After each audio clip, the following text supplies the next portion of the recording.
Welcome to Out FM, Ricardo Jimenez. Thank you so much for making time for us today.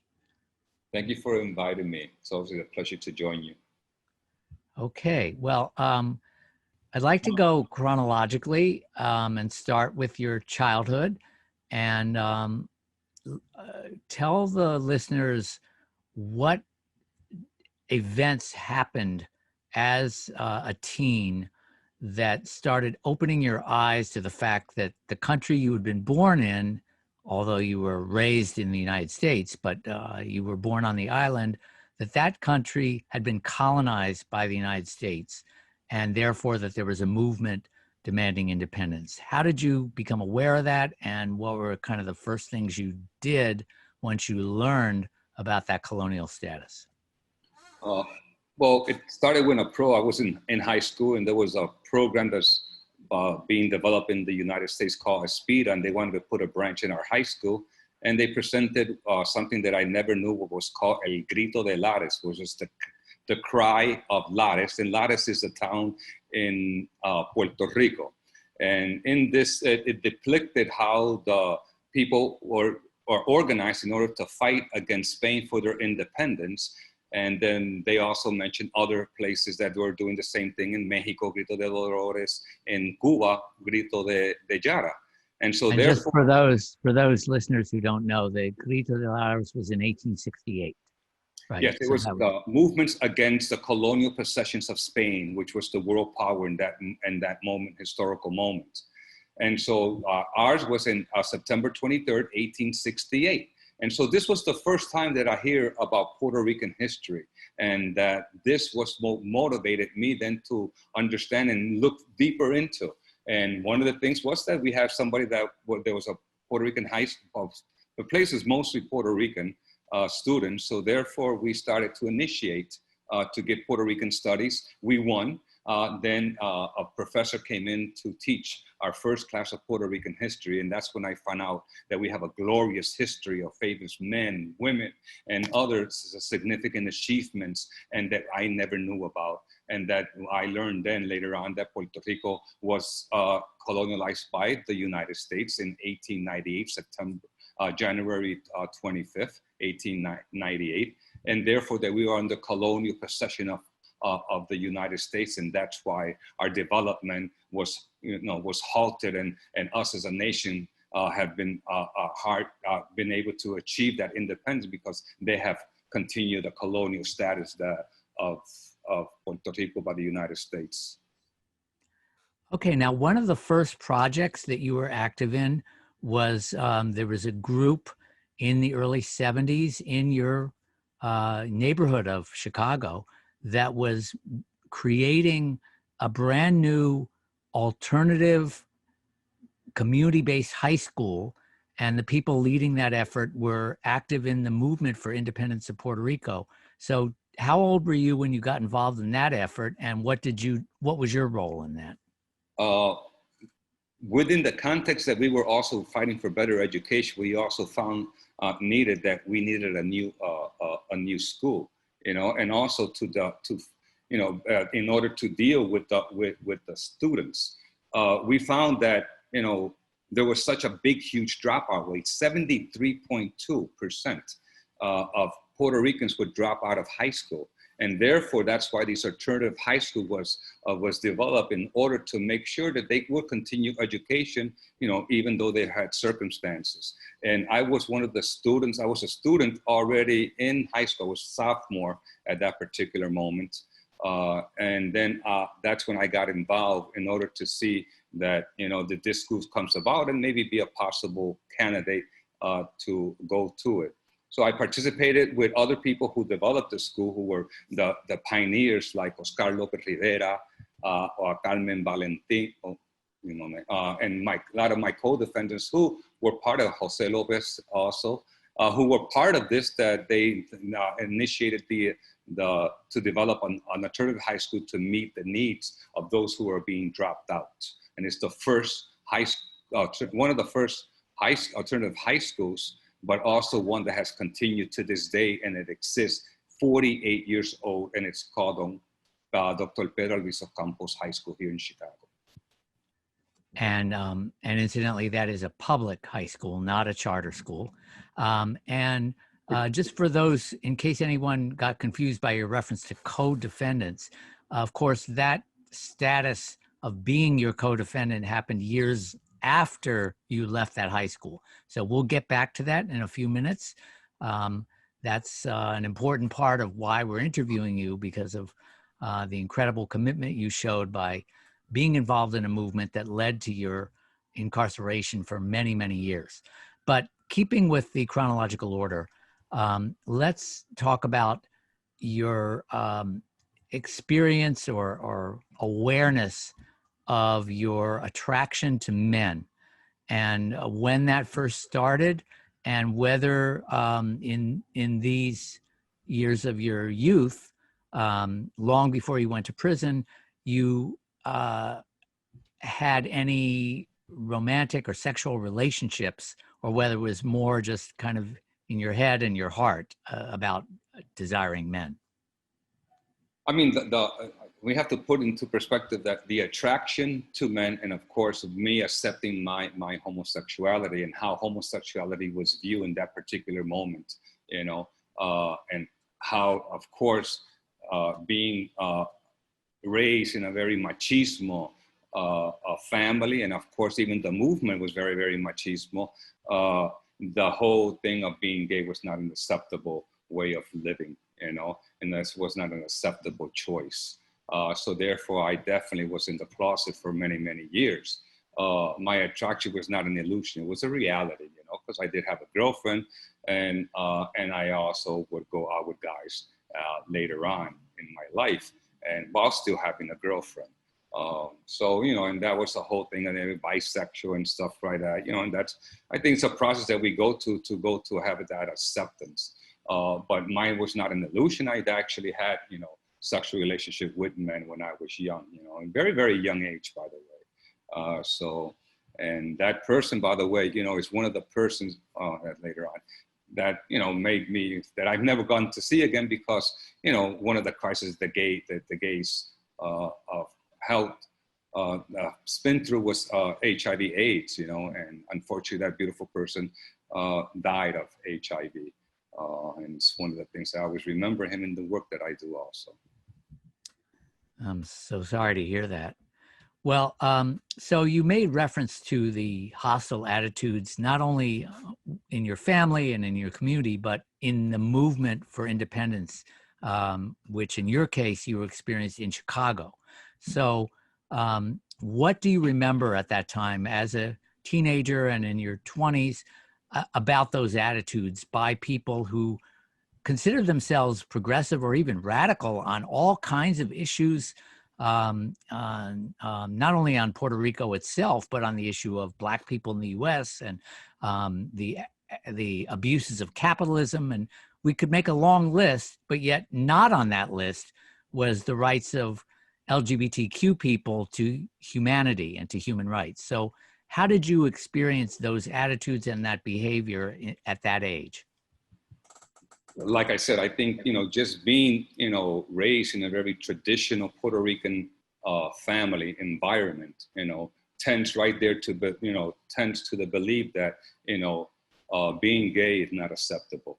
I think, you know, you have to look at, I always look things in a historical context, you know, and of course the context in that place, remember I'm 65, almost 64 years old. So in that context, it was very, very traditional.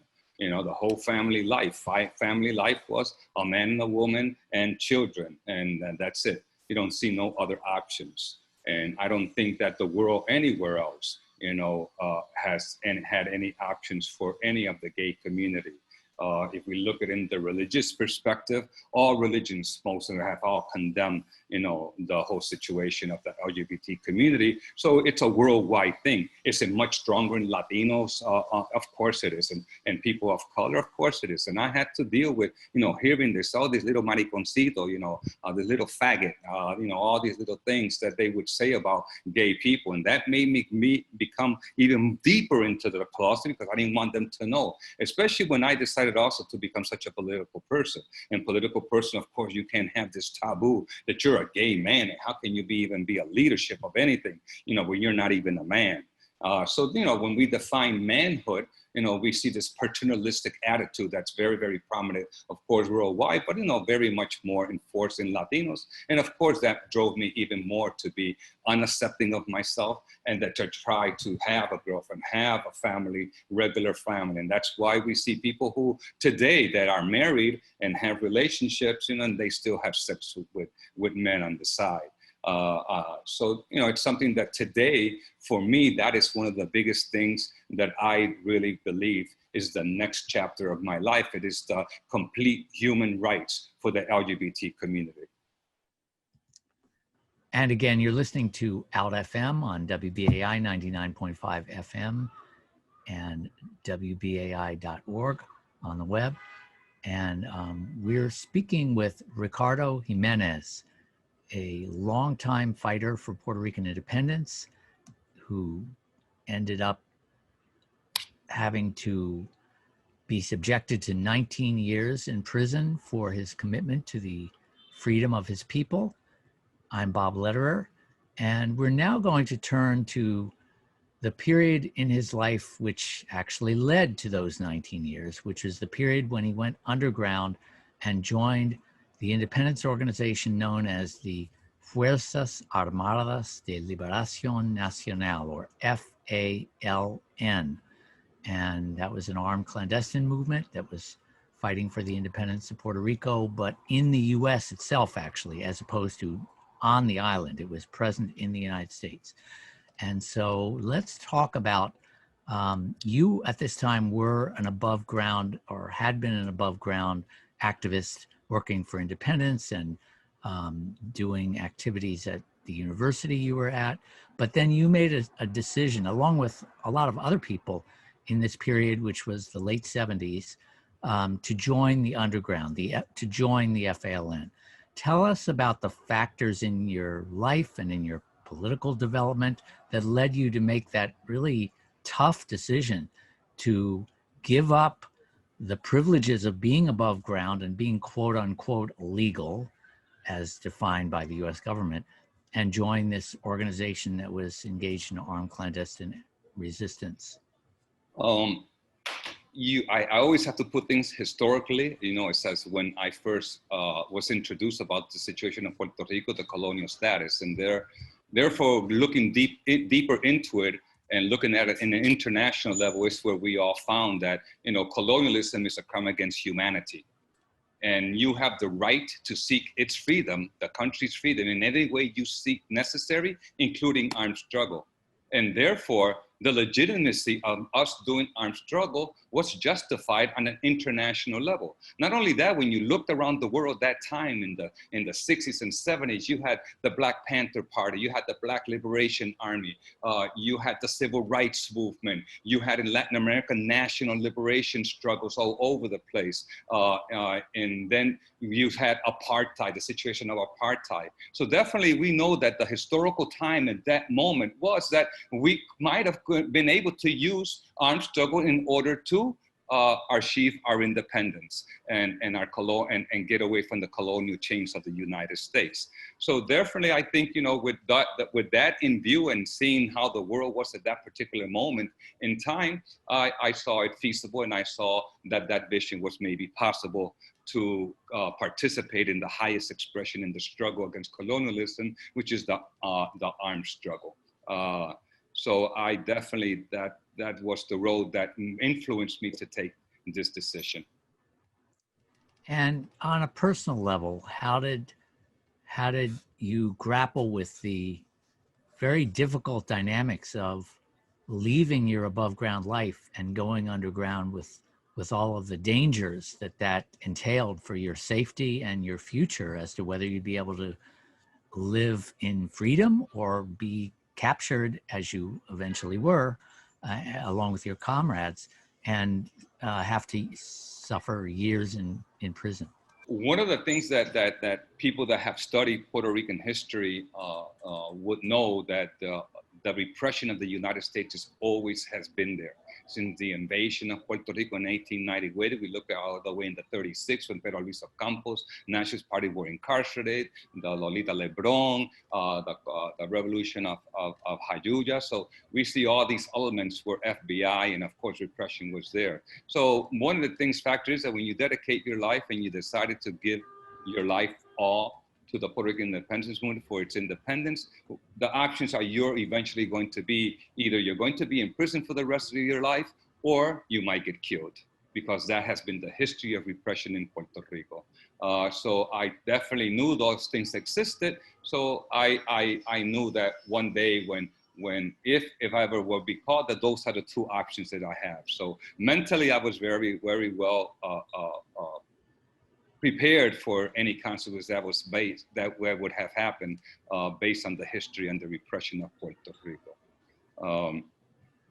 So those definitely are the factors, but I think that, once the process for me then was the whole thing of, I worked in above ground all the time. I worked in education, I worked in housing.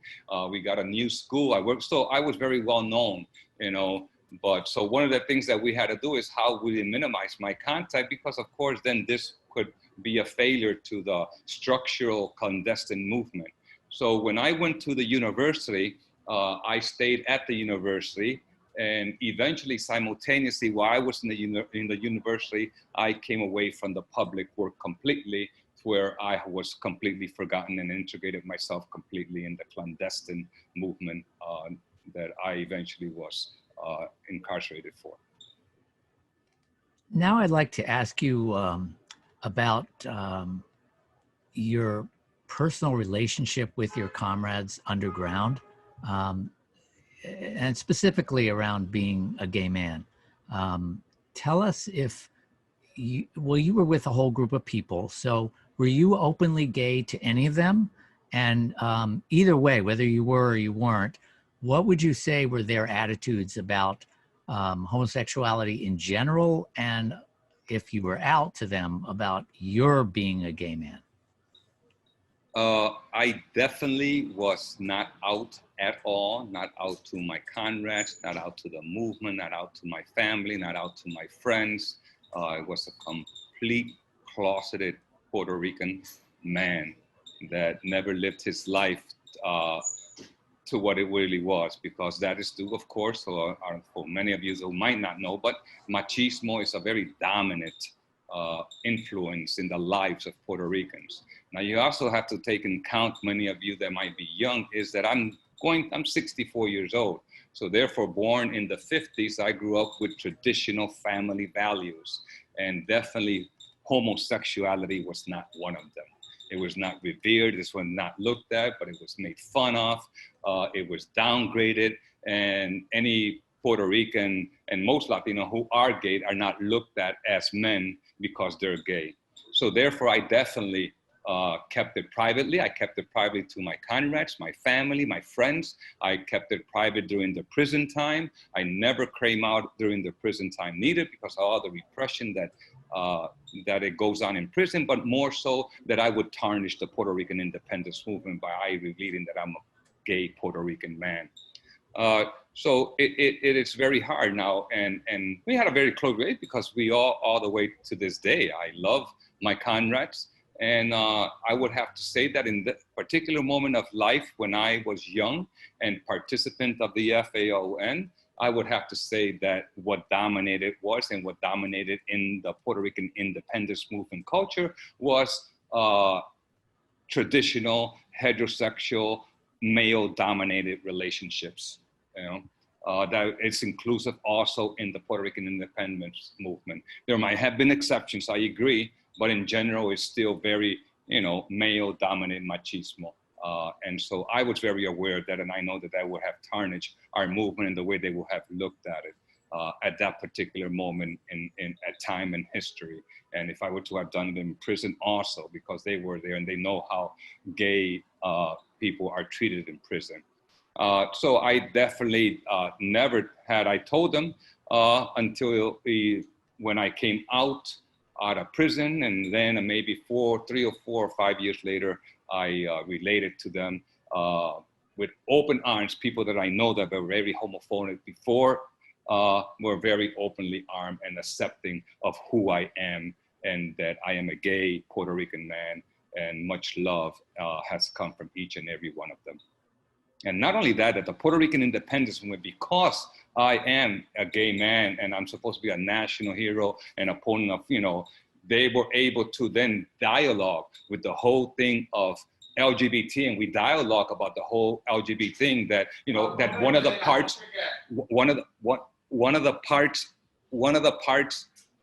most important is that we accept that if you're going to accept me, you have to accept my community also. And eventually that showed that the independence movement now are the leading force to the LGBT human rights. And that is a big change from about maybe 5 years ago, where that did not exist.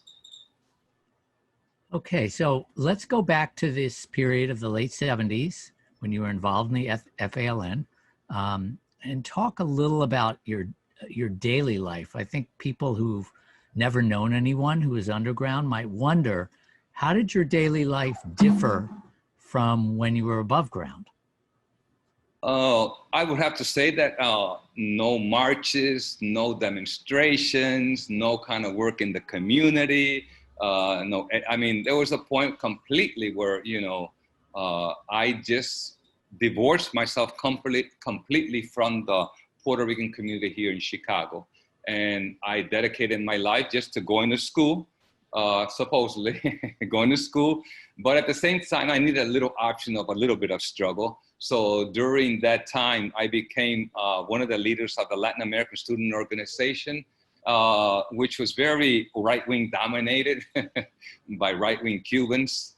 But eventually I was able to put some programs together. But in particular, the biggest achievement there was that for the first time, we were able to put in the curriculum Puerto Rican history, and a professor came out to teach Puerto Rican history for the first time. So I did a little struggles in there, but I also had to keep a very, very low profile, because you do get very well known if you do struggling in the university level. So unfortunately, because of our vision for me able to move around, I was not very active at all. So my life would consist of going to schools, sometimes traveling or doing other things that I would have to do to accomplish what we eventually wanted to do. All right. Well, when we talk about revolutionary groups like the one you were a member of, the FALN, that carried out armed struggle inside the United States, one of the most common attacks from the corporate media and, of course, from the U.S. government is about injuries and deaths as a result of those activities.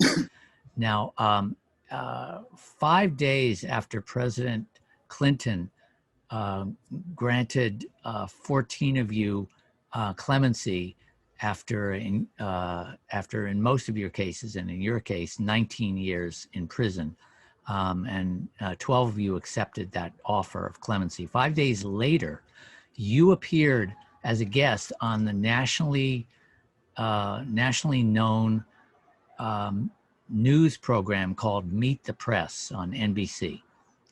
This is in 1999. And according to a transcript, the host, Tim Russert, asked you if you were willing to express some regret, remorse, or contrition for what he called the 6 deaths and the dozens of injuries that resulted from FALN bombings. And you answered partially as follows, quote, "I think we've always had in anything that has happened, the precaution we've always taken is the preservation of human life. We're deeply sorry that other things have happened contrary to that.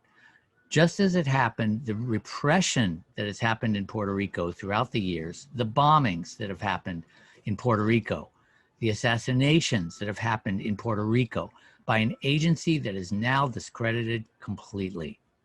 That was the major part of your answer. So tell our listeners, what was the context? What were you referring to about the bombings, the assassinations, that were carried out against the Puerto Rican independence movement that the FALN was responding to? One of the things in Puerto Rico has been the repression, and repression has taken different levels in Puerto Rico by the FBI in the United States. From following people, what was called carpetas, they maintained profiles of different people who were in the Puerto Rican independence movement, followed them. The FBI has created tension between groups and people. This is all done with what's called COINTEL. And during COINTEL, of course, the Justice Department is very, very much part of this. In Puerto Rico, we had Cero Maravilla. 2 Puerto Rican independence men were killed on July 25th.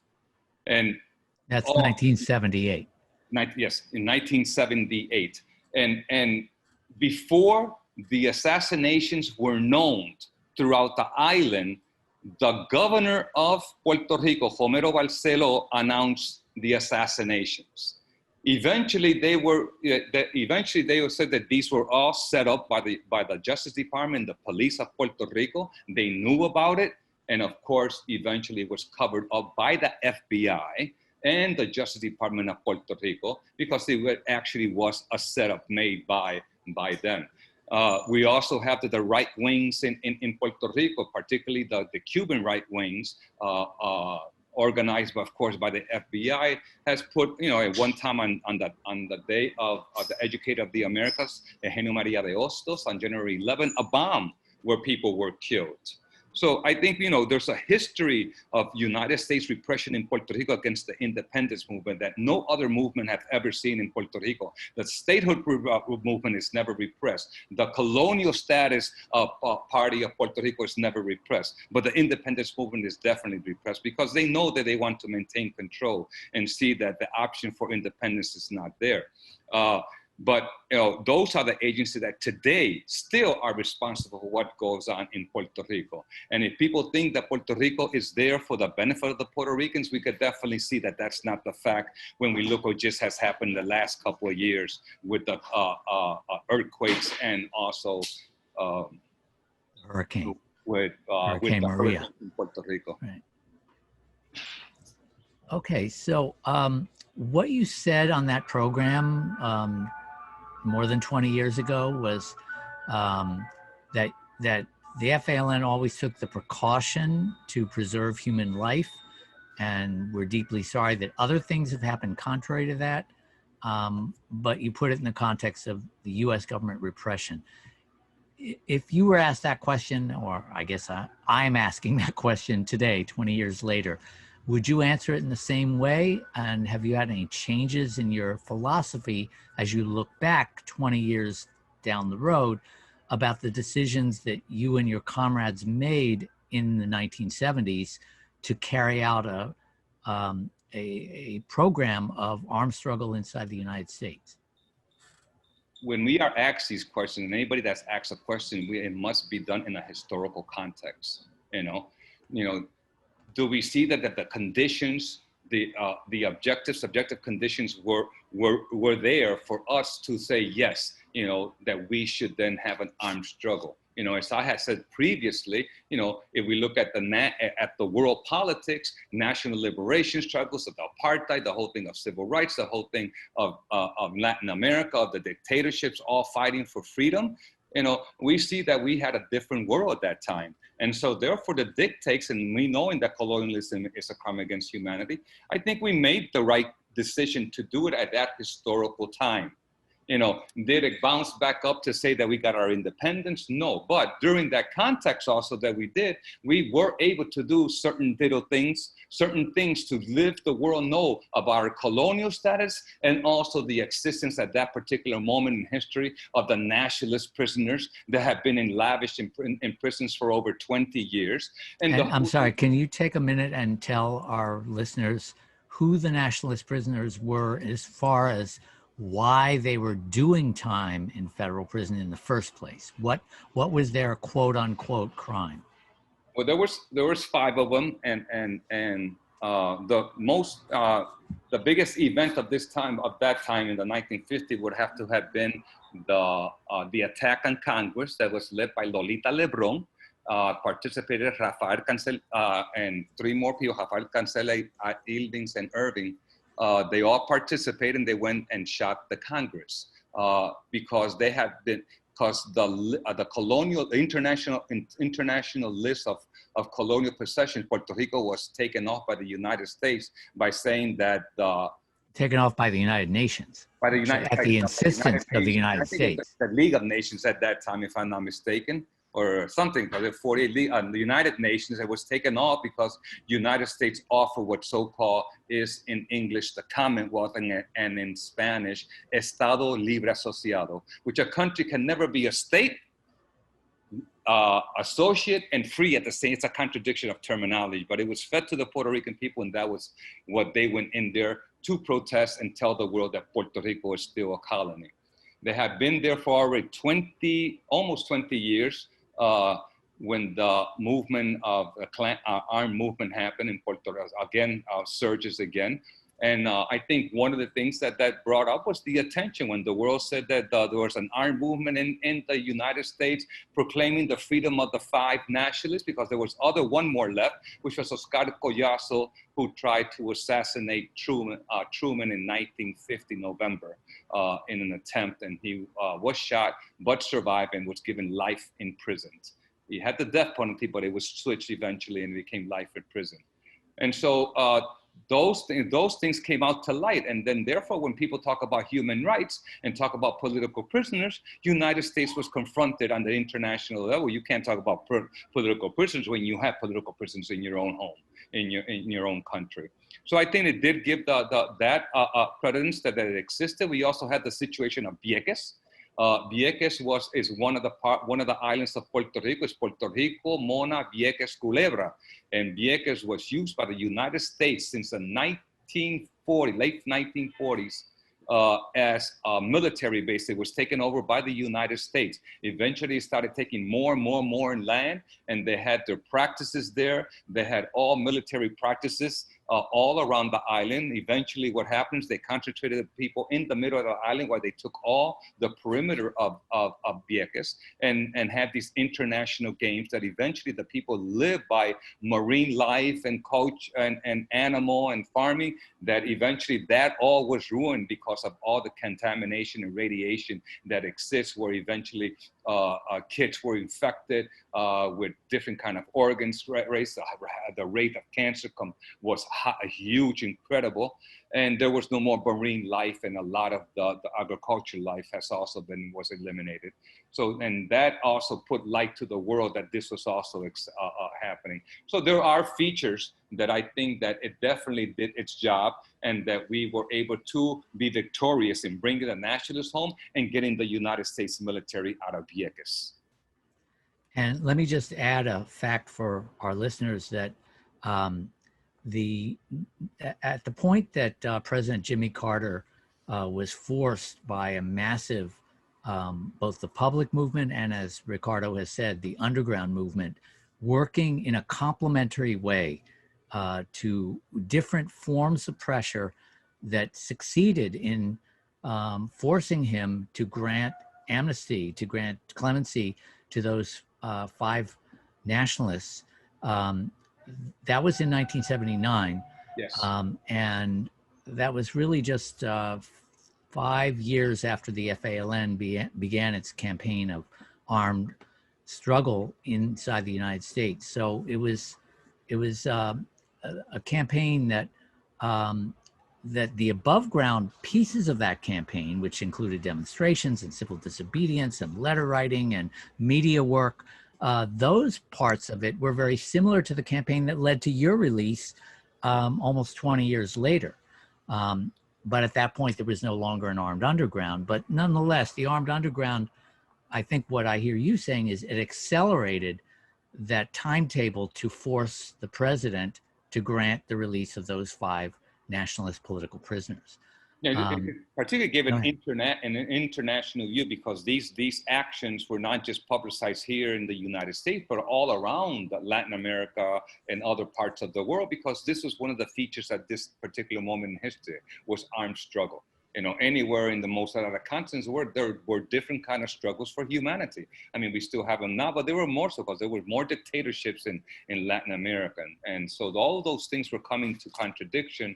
And I think that gave precedence to, the existence that Puerto Rico is part of Latin America and that Puerto Rico is a colony of the United States. Finally, Ricardo, in terms of this section of your life, the period when you were in the FALN before your arrest with 10 comrades in April of 1980. When you look back at that period in the late 70s and the work you did and your comrades did, and putting it in the larger history of the movement for the independence of Puerto Rico, and in your case, also your organization's case, socialism as well as independence, when you look back at that and the many other strands of that movement, the above ground strands that use many, many creative tactics to bring about that goal, what would be your overall reflection on the contribution that the FALN and there were other armed clandestine organizations on the island, your organization within the mainland US, what would you say were their collective contributions to the overall movement to win independence and socialism for Puerto Rico? Through the armed struggle, that or yes, because that would be an individual thing, or you no, see no, no. I'm sorry. I just meant not you personally, but the movement, the group that you were part of, which in turn was part of several groups that were carrying out armed resistance underground. The others were on the island. Yours was in the U.S. As you look back in that period when there were a lot of active groups in the 70s underground that were working in, to support the efforts of the above ground. I mean, so they were all working for one goal, but in different ways, different methods of struggle. When you look back at that collective struggle underground, how would you summarize the contribution that the underground made to the overall movement to win freedom for the country, for the people of Puerto Rico? I think some of the stuff that we had spoken about the whole nationalist prisoners and the whole thing of the international situation of Puerto Rico to people to understand. Those are things that we have talked about. I think that was very beneficial and that was good. But if you're asking how that relates to our people, that's a whole world of a difference, because today still, the great majority of Puerto Ricans do not understand or do not know that Puerto Rico is a colony of the United States, and what does that signify? During this last few years, when we had these monumental things happen in Puerto Rico, from the hurricane to the earthquake and more rain, and the response of the United States, I think people have much more better understanding that the United States is not there for the benefit of the Puerto Rican nation. It's not for its benefit. And the whole situation of having this past year, taking down a governor that was empowered by just people. For Puerto Rico, it's not a revolution like people think, but it was a revolution to see something like that happen in Puerto Rico. They were actually empowering themselves, that they know that they have the power to move things and do changes in Puerto Rico. I just hope that they don't have a very short memory of this. But I think that the foundations of what we laid at that particular moment of history was very, very fundamental. It was very, very important. But unfortunately, that also led us to believe, again, that, where do we start with the movement of Puerto Rico in order for them to understand the reality? So we come back to now, almost 40 years later, 45 years later, and some of the circumstances are still there. And that's how colonialism can actually continue to rule when you have a nation when they don't know where they have been, they don't know who they are, they don't know where they are and where they're going to be in order to really exercise their beauty of freedom and sovereignty in the world. We have to look at, the colonial situation of Puerto Rico, how it can impact a country. And I think those are the forthcoming attacks of the Puerto Rican independence movement still in the Puerto Rican nation. But one thing is for sure, that the Puerto Ricans have been resilient to maintain that identity, to maintain the Puerto Rican nation, and be very supportive in the name of the Puerto Rican nation, Puerto Rican people. They might not know their history, a lot of them, but one thing they do support is to being Puerto Rican. They're proud of being Puerto Ricans, and definitely that legacy have been left in the Puerto Rican community in Chicago, in New York, and of course in Puerto Rico. Well, I want to thank you, Ricardo Jimenez. We're going to be going on shortly to the next period of your life, which was the 19 years you did in prison. You're listening to Out FM on WBAI 99.5 FM in New York City. Stay tuned.